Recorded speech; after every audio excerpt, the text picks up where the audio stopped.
दरम्यान मुलांना ओलीस धरलं ही चूकच आहे. मुलांना काही केलं असतं तर ते अडचणीचं ठरलं असतं. पोलिसांची भूमिका योग्यच होती.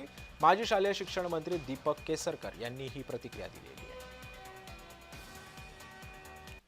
मला संपर्क साधायला जरी तयार असले, तरी त्या बोलण्यामधून एखादं जर कुठे त्याला चुकीचं वाटलं असतं आणि त्यांनी मुलांच्या संदर्भात काय झालं असतं, तर मी स्वतःलाच माफ करू शकलो नसतो.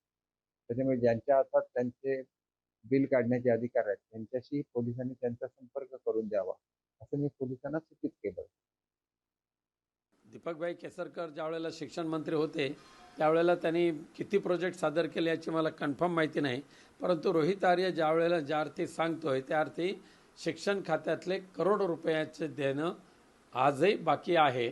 जसं युनिफॉर्मचा प्रयोग फसला, त्यानंतर म्हणे त्यांच्या जावयाला ते युनिफॉर्मचा ठेकेदारी द्यायची होती, परंतु मुख्यमंत्र्यांनी लक्ष घातल्यामुळे तो प्रयोग फसला. त्यामुळे शिक्षण खात्याचा बट्ट्याबोळ करण्याचं काम दीपकभाई केसरकरांच्या शिक्षण मंत्री पदाच्या कार्यकालात झालेलं आहे.